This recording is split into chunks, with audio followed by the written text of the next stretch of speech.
প্রথমত অনুরোধ করব, হাতে থাকা চায়ের কাপটা ঝটপট মুখে তুলে নিন এবং সঙ্গে থাকা চানাচুর, ঝুড়ি ভাজা, স্ন্যাক্স, সিঙ্গারা, সেখানে মুড়ি, যা কিছু যেটা খেলে আপনাদের মানসিক শান্তি মেলে, যেমন পকোড়া, চিপস, কোল্ড ড্রিঙ্কস। এই ইভিনিং এ বসে একটু স্ন্যাক্স খেতে খেতে গল্প করা যাক। তো কেমন গল্প? শুধু গল্প আমি করব আর আপনারা শুনবেন? না, এটা হতে দেওয়া যায় না। আমার সাথে তো একটু তাল মেলাতে হবে। তা কেমন তাল? আমি তো সারেগামা বাজাবো না যে তার সাথে আপনারা মিলিয়ে একদম ঢাক, ঢোল, তবলা, হারমোনিয়াম, পিয়ানো সবকিছু নিয়ে বসে যাবেন। তাহলে আমি কি নিয়ে বসবো? এক্স্যাক্টলি, বুঝতে পেরেছেন। আমি এখন বসবো সমালোচনা নিয়ে। মানুষ তো মানুষের নাম করে, কেউ পিছনে বদনাম করে, কেউ পিছনে সুনাম করে। তো এখন সুনাম কজন করে? কার বা সুনাম আছে? সুনামের ঠেলায় তো অন্ধকার। চলুন বসে একটু বদনাম করা যাক। কার বদনাম করব? শাহরুখ খান, সালমান খান, রানী মুখার্জি, আয়েশা টাকিয়া? না। তাহলে কি? শুভেন্দু অধিকারী, মোদিজি, মমতা ব্যানার্জি? না, এদেরও করে লাভ নেই। এনারা এনাদের পদ পেয়ে গেছেন, শাহরুখ খান, সালমান খান ওনারা ওনাদের পদ পেয়ে গেছেন। হ্যাঁ, বাকি কে আছে? বাকি আছে এই রিসেন্ট ভাইরাল হওয়া এই মুখটি। ভালো করে দেখুন তো স্ক্রিনে দেওয়া ছবিটা চিনতে পারছেন কিনা? হ্যাঁ, এক্স্যাক্টলি, স্ক্রিনে দেওয়া ছবিটা চিনতে পারছেন? ব্যাকগ্রাউন্ড বোধহয় খুব একটা ভালো না। গায়ের জামা, পরনের পোশাক, এগুলো দেখে বোঝা যায় খুব একটা বিত্তশালী ঘরের ছেলে এ নয়। তার জন্য তাকে সমাজ মেনে নেবে? একদমই না। কালো জামা ভালো, কালো প্যান্ট ভালো, কালো জুতো ভালো, কালো চুল ভালো, কালো চোখ ভালো, কালো চোখে পড়া কাজল ভালো, কিন্তু কালো মেয়ে কি ভালো? যেমন কালো মেয়ে ভালো না, ঠিক তেমনই সমাজে অর্থবিহীন ছেলে, তারও কোনো দাম থাকে না। সেইটা আপনাদের মতন মানুষরা কিভাবে বারবার মনে করিয়ে দিতে হয়, তারা রোস্টিং ভিডিও করে মনে করিয়ে দিচ্ছে। আচ্ছা আপনারা বলেন তো, রোস্ট তাদেরকেই করুন যারা রোস্টের যোগ্য। সবাইকে তো আর রোস্ট করা যায় না। আপনি চাইলে একটা তেলাপিয়া মাছের রোস্ট করে খেতে পারেন না। আপনি চাইলে একটা বাটা মাছকে রোস্ট করে খেতে পারেন না। আপনি চাইলে একটা চিকেন মাটনকে রোস্ট করে খেতে পারেন। একটা বড় আর মাছ, একটা কাবাবকে আপনি রোস্ট করে খেতে পারেন। আপনি ওই ছোট্ট একটা পুঁটি মাছকে কখনো থালায় ফেলে রোস্ট করতে পারেন না। কারণ তার তো গায়ে সেটুকুনিও চামড়া, সেটুকুনিও তো মাছ নেই। আপনি কি নিয়ে ছাড়াবেন? কিসে তার কাবাব বানাবেন? কি তার রোস্ট করবেন? এই ছেলেটি সম্ভবত কিছুদিন হয়েছে ভাইরাল হয়েছে। তার গলার ভয়েস অত্যন্তই খারাপ।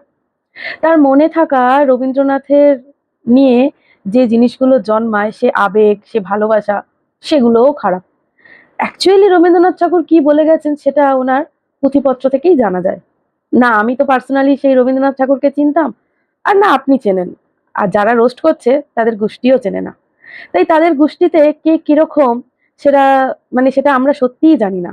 আমরা জানি না তাদের গোষ্ঠী থেকে আসা মানুষরা কখনো গান্ধীজি ছিলেন নাকি অন্য কেউ। নেহরুও হতে পারে তার বাড়ির লোক।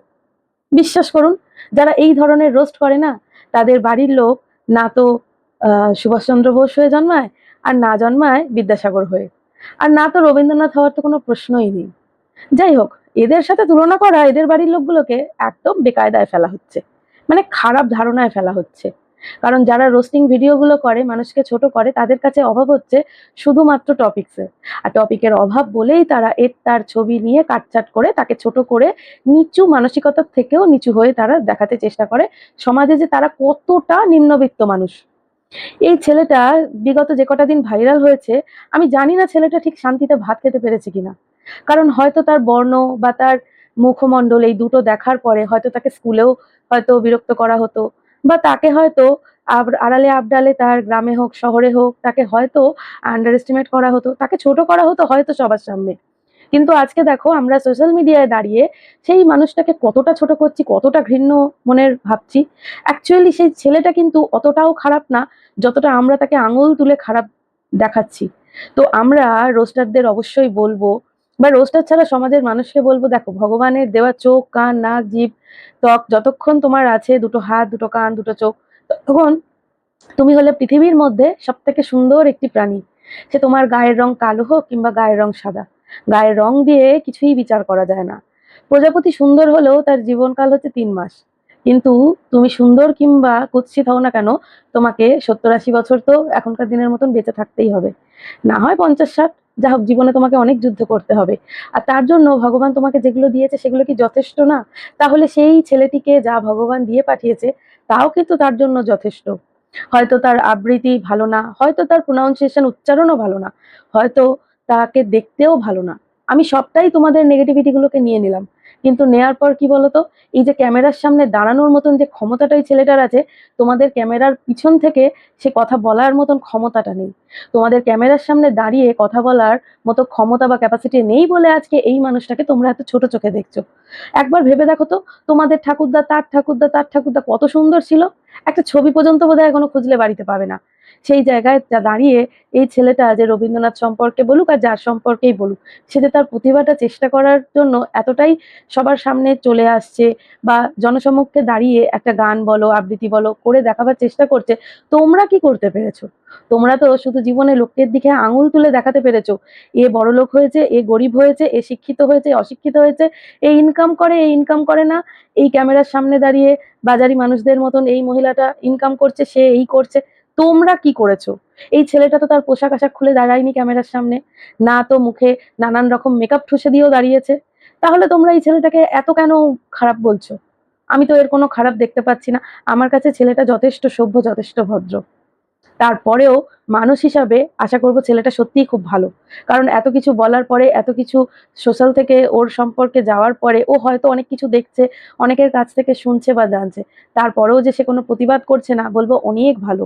তোমাদের বাচ্চা কাচ্চারা এতটাও ভালো না যতটা তোমরা সুর চড়াচ্ছ এই একটা অন্যের ছেলের ওপর। তোমাদের ছেলেমেয়েরা এতটাও তোমাদেরকে জীবনে পুছবে না যতটা এ আজ একটা রবীন্দ্রনাথ হিসেবে এত কিছু বলার চেষ্টা করছে, একটা ছবি হয়ে যাওয়া মানুষের সম্পর্কে বলছে, একটা নোবেল প্রাপ্ত মানুষকে বলছে, একটা বিজয়ী মানুষকে বলছে। আর তোমাদের কি আছে? তোমাদের না আছে চাল, না আছে চুলো, না আছে ঠাঁই ঠিকানা। তোমরা কি করছো? তোমরা পরনিন্দা, পরচর্চা করছো। তাই বললাম, হাতে এক কাপ চা নিয়ে বসো, কিছু খাবার নিয়ে বসো, আসো বসে গল্প করি, আসো বসে এই ছেলেটার সম্পর্কে একটু সমালোচনা করি, ছেলেটাকে কিভাবে ছোট করা যায় চলো একবার দেখে নি। ছেলেটা কালো, ছেলেটা উৎকৃষ্ট, ছেলেটা জঘন্য, ছেলেটার আবৃত্তি, ছেলেটার কথাবার্তা, ছেলেটার মন, ছেলেটার মানসিকতা। ছেলেটার পরিবার গরিব, তাকে কেউ খেতে দেয়নি, তাকে কেউ দাঁড়াতে দেয়নি, দুবেলা তাকে কেউ সাহায্য করার জন্য এগিয়ে আসেনি। হয়তো খুব কষ্ট করে পড়াশোনা করেছে, জানি না সে ধনী না গরিব, এটুকুনি জানি তার মন আছে, তার সুন্দর একটা মন আছে, সে একটা মানুষ। আর তোমাদের নাকি হিউম্যানিটি লেভেল আছে, কোথায় যেন সেই লেভেলগুলো হারিয়ে গেছে। আমার মনে হয় যেরকম ছোটবেলায় ছাত্র জীবনে বইয়ের লেভেলগুলো তোমরা খেলতে খেলতে উঠিয়ে দিতে, ছিঁড়ে ফেলে দিতে, ঠিক সেরকম ভাবে উঠে গেছে না তোমাদের মানসিকতার লেভেলটা। তাই জন্যই তোমরা এরকম কথাবার্তা বলো। তবে আশা করো তোমাদের সন্তানেরাও বড় হয়ে তোমাদেরকে ঠিক এইভাবে বুঝিয়ে দেবে, যেইভাবে তোমরা একটা পরের ছেলেকে বুঝিয়ে দিচ্ছ।